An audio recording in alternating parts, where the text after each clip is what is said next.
This is George Dionne for KNAC.com, and I'm here with Mark Tremonti, guitarist and founder of Alter Bridge. If I knew absolutely nothing about Alter Bridge, how would you describe the band's music to me? I'd say we are a hard rock band. Hard rock band that enjoys what we do. That's right, no frills, and I have to agree with that on your latest album, out now, Pawns and Kings, Napalm Records. This album is a bit of an inspiring story, I thought, sort of navigating life's pitfalls and our internal struggles. Is that something you and the band felt like you needed to make a positive album coming out of uncertain times?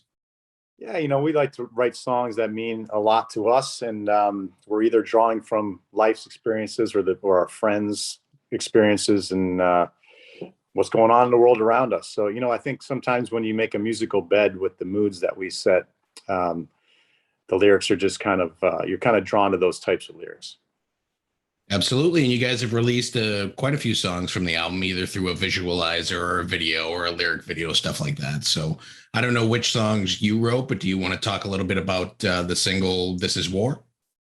Yeah, This Is War is, that was a song that I thought should have been the first single, actually. I thought it was just a good, powerful, energetic track. And that's pretty much speaking about a war you're having with yourself, kind of an internal struggle.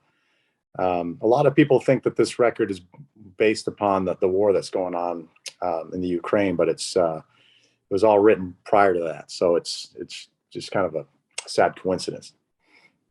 Another one of the songs that you released from the album is Silver Tongue. It's sort of an evil seducer who people use their words to get their way. Is this kind of people you've come across in life? Being in the music business, that's all you come across. It seems like, it's, the music business has gotten tamed down a lot in these recent years, but back in the days when CDs were selling like crazy, this definitely was a business where you were seduced by words. And we've learned our lessons many times over. And you have more control over putting your music together and kind of getting it out there these days versus the early years. Absolutely. We were, back in the days, the business was, you're at the mercy of the business. You had to please a lot of people. Nowadays, you just got to please yourselves and please your fans. And I think that's a very liberating feeling. Another one of the songs you release is the album's title track, Pawns and Kings, kind of a longer song to be a single, but a great song if you want to talk a little about that. Yeah, that song is, I think it's about 6.5-minute tune. It's one of my favorite songs on the record. It was probably, for me, the hardest song to get up here in the brain. There's a lot going on in that song. I think it was a good snapshot of what this album is about, because I think this is a very complicated record. It's a very dense record musically. So that song was a good first song to release to everybody, because it kind of gave everybody a good picture of what this record's about. Now, I haven't heard every song that Alter Bridge has done, but I saw that you did a song. There was a song here with you on vocals called Stay. Is that the first time you've done something like this on an Alter Bridge record? No, I've done that a few times. Back, I think the first time I did it was a song called Words Darker Than the Wings, where me and Miles spoke about our different opinions on the way we look at faith and God, and then the next record, I believe it was Waters Rising, I did, and then I did a song called Forever Falling, and now this is the fourth song I think I've sang on. I mean, I sing a lot of backup vocals, but as far as lead vocals go, I think this is the fourth song I've done with Alter Bridge. So you and Miles are the main contributors as far as lyrics are concerned, and do you ever have any issues where you said on that one song that you had differing views on one thing? Does that ever kind of get in the way of putting a song together? No, we're brothers. We're songwriting brothers, so we get along great, and I think we fill each other's gaps. I think over the years we've gotten more similar as the years have gone by, but in the beginning, he was the more atmospheric, artistic kind of guy. I was the more straightforward metal guy, and we've kind of come together. And I suppose if you had any disagreements, you guys could just, you could put it on your solo album. He could put it on his solo album. Yeah, exactly. That's the best thing about solo records. You never have to worry that a song you really love is not going to see the light of day. I think your latest single is Holiday, if you want to talk a little bit about that one. I don't think we've released that one yet. I think we did. We released the record, but the 4 song was Sin After Sin that came out of the first 4. Holiday, I don't know, might be a single coming up at some point. But speaking on Sin After Sin, that's a song that another 6.5-minute song that I remember just sitting here thinking I want to write something heavy and slow and just doomy and gloomy and just heavy. So I set a really slow drum loop, broke out an octave pedal, and just wrote the initial riff. And for the next month, I just kept on writing ideas to try to finish this idea. And before you knew it, I had too many parts and had to keep on getting rid of these parts until I came up with a 6.5-minute arrangement of all my favorite parts that were left. You guys utilize the services of Elvis Basquet. Again, I sort of like your go-to guy. Is he like the unofficial 5th member of Alter Bridge? Yeah, he's an incredible producer. He's got great sensibilities. He gets the best performance out of each and every band member. He treats us all different. He knows everybody's strengths. We feel comfortable with him. We trust him, and he's got he mixes better than anybody I've ever heard. And he lives 10 minutes down the street. I could probably ride my bike to his house. In the one sheet, it says that he compares Pawns and Kings to your 2013 Fortress album. Do you think that's a good comparison? Yeah, I think of all the records we've put out, that would probably be the closest record that we've had to this one. Okay.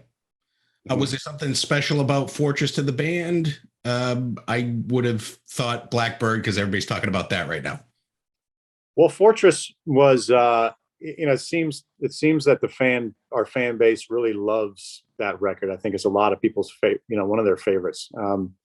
I think the AB3, Fortress, Blackbird Run, those 3 records in a row are our fan favorites. So to be able to tap back into that era with the fan base and have people say that this is up there with those records is inspiring for us, because we're just trying to keep on getting, trying to become better songwriters every day. So it's, it's good to see that the fans appreciate it. And you guys are heading out on a European tour pretty soon. I want to say within the next week or so. And UK kind of embraced Alter Bridge and never let go ever since their debut.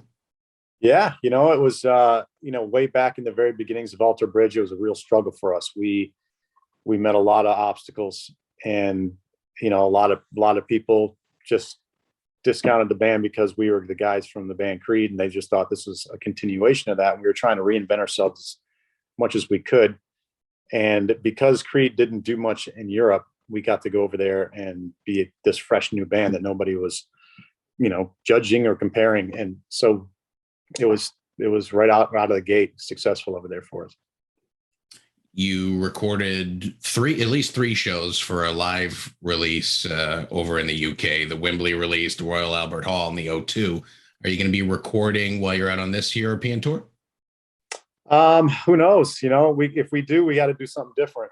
It's hard to, we've done the symphony, we've done the big arenas. We got to come up with something new if we're going to do it, because we've got a lot of stuff. We've recorded live at the Heineken Music Hall in Amsterdam as well, and we got a lot of live stuff, so it would have to be special. Well, hey, there's the Grateful Dead has a lot of live stuff, and Dave Matthews Band has a lot of live stuff. Why not be the heavy metal version of those groups? You know what? We've got to be well rehearsed for that. I think it wouldn't be the very beginnings of this tour. It would be the end of this record cycle when we would do that. There's nothing like recording a DVD on songs you're just learning how to play live. We'd have to give it a minute. How many songs do you think you're going to incorporate from the new album? Right now, we have about 5 on the set list. Is anybody opening for you guys, or just an evening with Alter Bridge? No, we have Hailstorm and Mammoth over in Europe.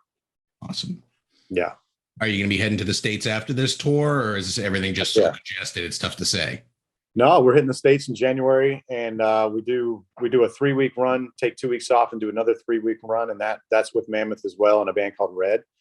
And then summertime, we're going to try and hit all the big festivals in the States and over in Europe. Then after that, there might be another U.S. We might do 3 U.S. tours this year, or next year. Excellent. Like I said, everybody seems to be talking about Blackbird now because it's the 15th anniversary. This is sort of the album where Alter Bridge came into their own. You defined yourself as a band, I believe. What do you think about that release and why it's kind of so special to people right now? Well, Blackbird is probably the favorite of the band and the fans. I think that song itself is probably my proudest moment with the band. And I think that's the first record where we knew how all the pieces fit in the band. Miles didn't play guitar on the very first record, and this was the first record where I was like, dude, you're an excellent guitar player, and you didn't even tell me about it. I saw him playing kind of rhythm guitar in the Mayfield 4, but he never showcased what he can really do. Until I saw him one day sitting in my guest room playing jazz. I was like, man, you're way too good to not be playing guitar in this band. So I think Blackbird was the first record where me and Miles really kind of combined forces as a songwriting team and a guitar playing duo. And we all just kind of had our roles set at that point.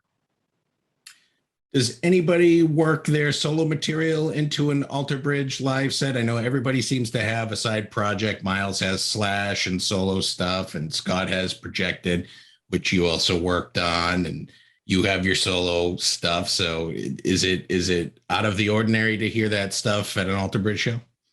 Yeah, no, Alter Bridge has 7 records now, so we got way too much stuff as it is to be adding in solo stuff. It's I've always been of the mind to keep Creed out of Alter Bridge and keep Alter Bridge out of the solo project. Keep them all separate. Does it make things complicated trying to work solo projects around Alter Bridge because everybody seems to have a hand in one?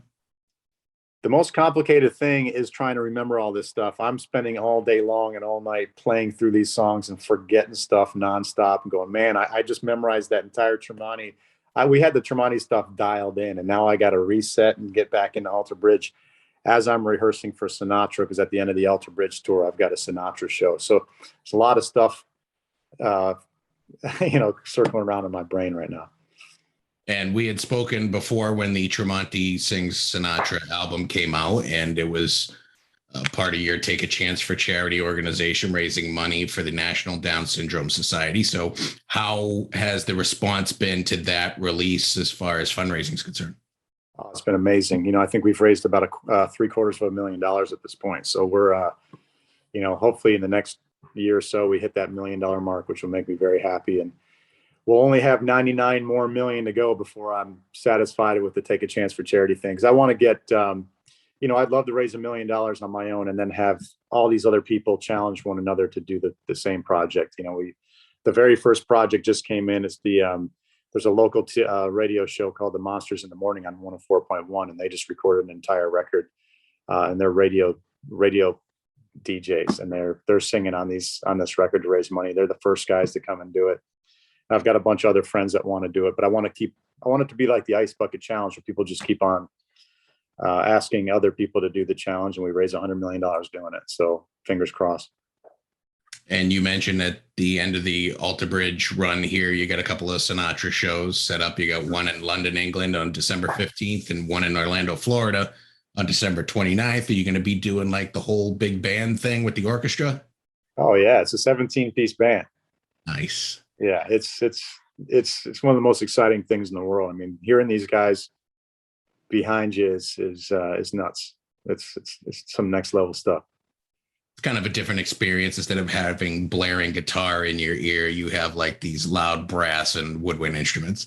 It's incredible. Yeah. Wearing the tux, getting up there, and it's a very personal thing too. Even though I'm singing, these other people's songs, it's such a personal thing because that vocal is very exposed. There's no backing vocals. There's no crazy effects going on. This is just a very straightforward thing, and it's very emotional, fun show. And we're gonna start throwing in some since it's December around the holidays, we're gonna start throwing in some Christmas songs into the set as well. I did want to say, as someone from New England, it's pretty gutsy wearing a Lions hoodie over there. At least there's somebody out there supporting it. I grew up in Detroit. My Lions and Tigers are. I'll be with them till the end. The only team that I didn't really get behind a lot in Detroit was the Pistons, just because I moved to Chicago and became a massive Bulls fan and during the whole dynasty. So everybody was a fan during the dynasty. Oh yeah. Well, I lived in Chicago when the Bears won in '85. I lived in Detroit when the Tigers won in '84. I'm just waiting for that big Lions win. Do you have any other music projects you're kind of working on while you have a little bit of downtime with Alter Bridge? Well, I'm working on a project that I'll probably be going into the studio in April on. It's a top secret project, just like the Sinatra thing was. Hopefully it happens. We're just in the initial stages of it. I've also done some work with in the pinball world. I'm a pinball collector, and I want to get as involved as I can. So I have some friends in the pinball world that have been nice enough to let me be a part of a couple pinball machines. So I'm getting music in those and living the dream in the pinball world. I don't want to put you on the spot, but what are kind of like your favorite pinball machines? Medieval Madness is probably my favorite of all time. My favorites right now are probably Iron Maiden. Anything Eric Muner or Keith Elwin, all their designs. Avengers is a great machine. The Jurassic Park is amazing. The Monster Bash, Pirates of the Caribbean. I'm a pinball fanatic, so I can keep going all day. There was this one pinball machine I would, on my breaks from college, I would go down and play. It was by Bally's. It was called Safecracker. I had that one. That is an awesome pinball machine. I can't find it anywhere. And I can find pieces of it, but the machine I can't find. That's a collectible machine. You got those little tokens. It's one of the only machines where when you play it, you're on a time limit to gain points. And not you could lose as many balls as you want. So that was, it's a little small machine. Right. When you finally win that token, though, that particular game level, it was a little disappointing. Yeah. It's I had it a long time. I only kept that one for about 6 months. Good thing about pinball is if you like a machine, buy it. You can always sell it for equal value and just trade it into another game. And the pinball world's everybody's friendly to one another. Well, those are all the questions I have for you today, Mark. The new album is Pawns and Kings. It's out now through Napalm Records. Fantastic record. And I want to thank you for taking the time to speak with KNAC.com. Thank you so much for having me.